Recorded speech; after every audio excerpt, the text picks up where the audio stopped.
I'm Stine Linnemann, I'm an artist, and this is me trying to make my dream come true. Come along as I work on the piece of land that I bought for my land art project, the Patchwork Forest. It's going to turn into a little oasis for biodiversity and creativity, like a little magical forest. But at this point, it's mainly just a lot of dirt. In this video, we're gonna take some trash and turn it into treasure. We're also going to cut down some old branches, and there's gonna be a whole little anti-cooking adventure. If you're curious, please come along and follow me on this journey.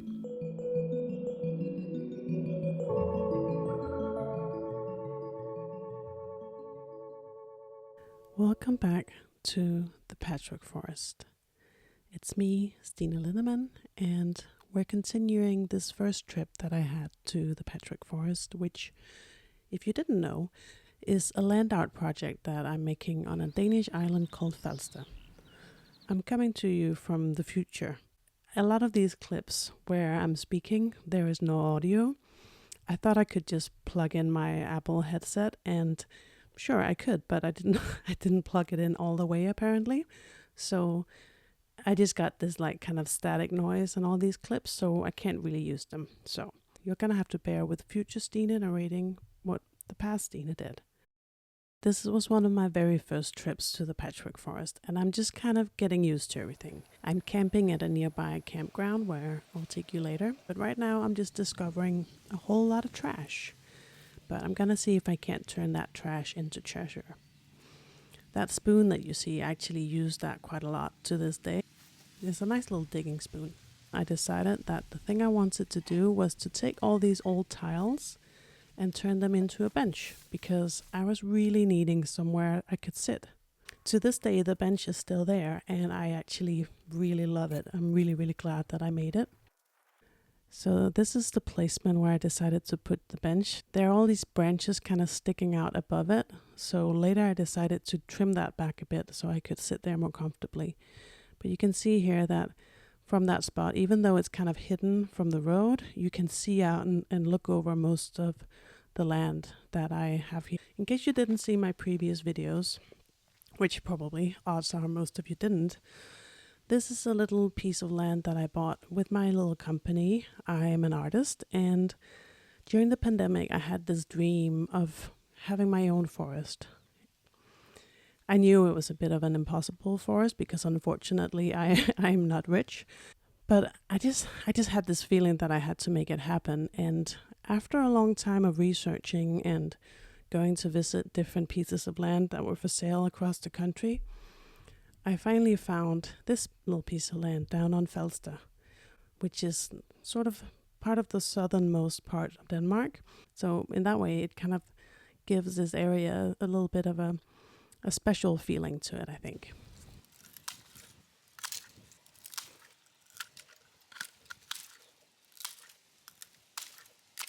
So you can see here that I've managed to remove most of the branches above, and I've placed that piece of wood that I found just to kind of indicate where I wanted to place the bench. What's next is the hard work. Because these tiles, you wouldn't believe how heavy they are. But I think that's kind of the really great thing about them. Like, for one, it makes a really stable, good seating place. But for another, I've in these past few years had quite a few issues with people actually stopping by my little piece of land and taking things that I've left there. But the bench is still there. So at this point I need to figure out what I wanted to do with all these branches, and luckily for me there was actually left over a sort of compost pile from way before, from I guess back when there was a house here, which is about I think maybe 15, maybe 20 years ago. It's been quite a while. And that's also what you can kind of maybe make out in the way that the things that are growing here, they're kind of really typical for a Danish little garden. You have like the chestnut tree and the pear tree, and have a few different types of pine, and yeah, everything is very kind of iconic for a residential area in Denmark, but how it would look in almost like a post-apocalyptic future. We're at the point where I decided to call it a day. I decided it was time to go back home to my little tent. So this is just me walking through the landscape. You can see there's just fields all around. And there's so many windmills, which is something I really love. And that's pretty lucky because there are an incredible amount of windmills in this area. So #blessed.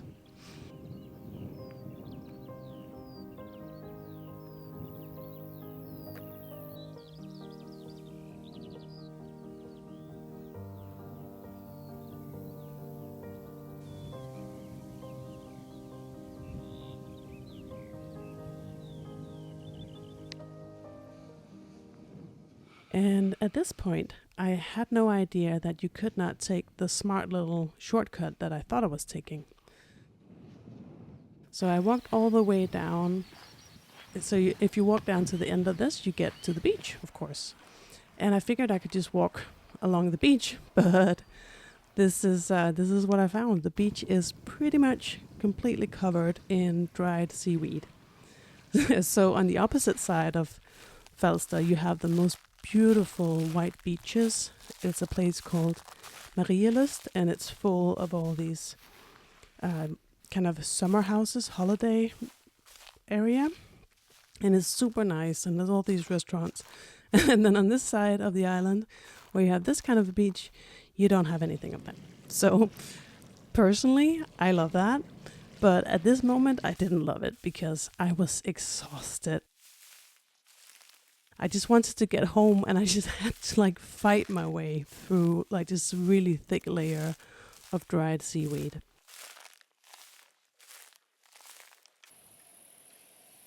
When I finally got back to camp, I was relieved to say the least. The place that I'm camping is this cute little like nature camping place, I think they call it. It's just a tiny little lawn with some rose hips bushes around. You can put up your tent, and there's a shelter that you can rent. And there's a little toilet and stuff, so you have everything you need.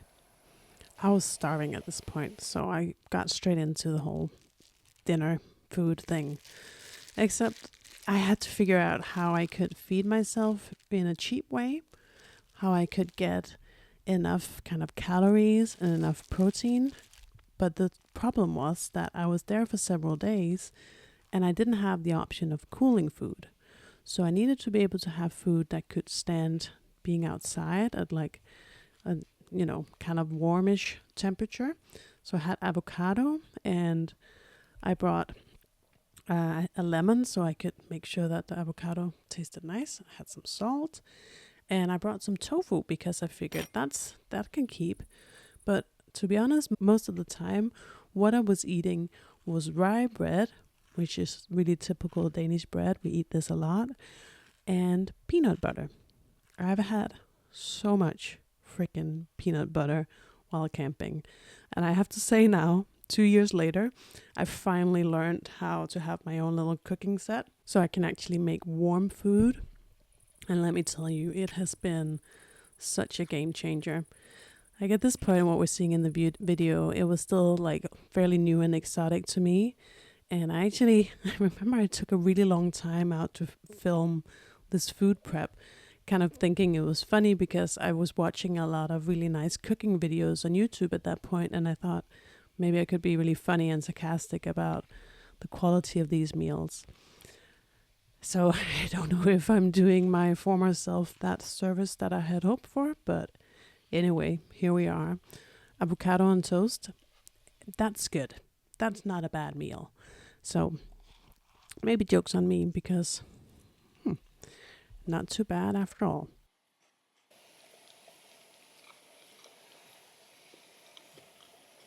Then I went for the tofu.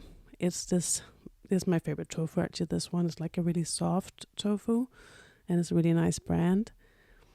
But like just having like a block of tofu without like any rice or any like spring onion or noodles or no sauce.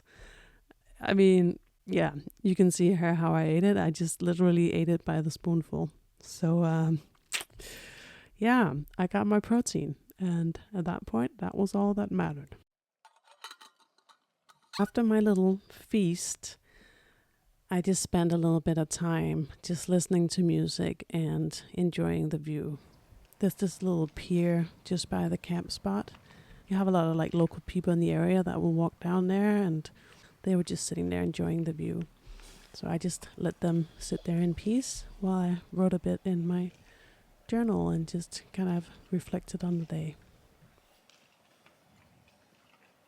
Later in the evening, it started raining, and I remember just kind of lying there exhausted, but exhausted in that good way where you really feel like you've used your whole self. So I was just lying there exhausted, appreciative, and happy. I remember feeling really happy. The next morning I woke up to a little bit of sunshine. At this point I didn't have a proper sleeping bag. I was using this kind of old cut up sleeping bag that my friend had given me, and I had just as a result of that been cold at one side or the other throughout the night. I remember just between the anxiety of sleeping out and like my fear of spiders, which was still super intense at this point, it wasn't the most comfortable of nights, but it was okay. There's also quite a few people here who keep their boats moored at this little beach, and connected to that there's a little house where they hang out, which is quite cute. And of course, windmills abound. So I'm happy. And you can see once again what the beach looks like. Just so much seaweed. It kind of looks a little bit surreal because you can't even see the sand. It's just seaweed, seaweed, seaweed. So at this point I felt like I had almost like a sort of spiritual connection to this little bridge or pier or whatever you call it. So I would go and meditate out there. And just sit and think about like what a crazy thing it was that I bought this piece of land and I was finally doing it after years of dreaming about it. I had actually spent my first couple of days working on my land and camping, which is a prerequisite for me being able to do this project because I live so far away, and I hadn't been camping since I was a child. And like I mentioned, I'm really scared of spiders and I have a lot of anxiety in general, so I really had to overcome myself in quite a few ways to be able to do this project.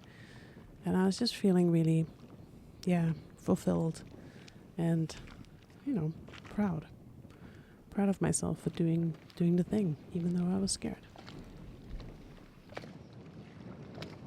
Once I was done meditating, it was time to go back up to the camp and get ready.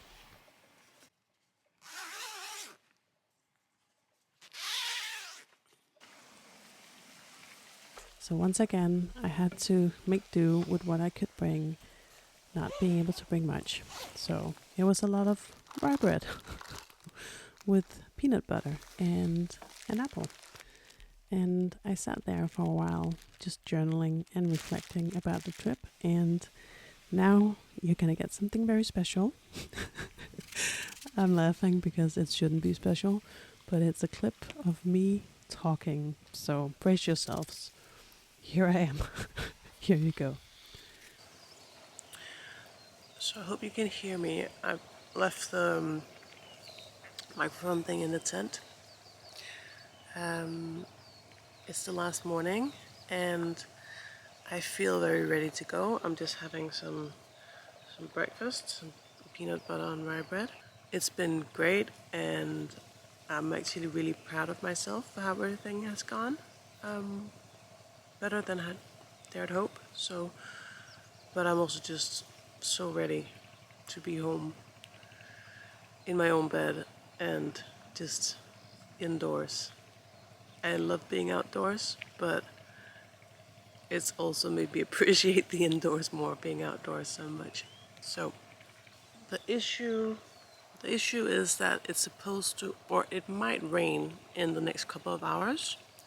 So I can either kind of hurry now, try to pack up everything quickly and see if I can make it out of here before it rains, or I can take my time, see if the rain comes, stay here a couple hours, and then pack up, and there shouldn't be rain the rest of the day.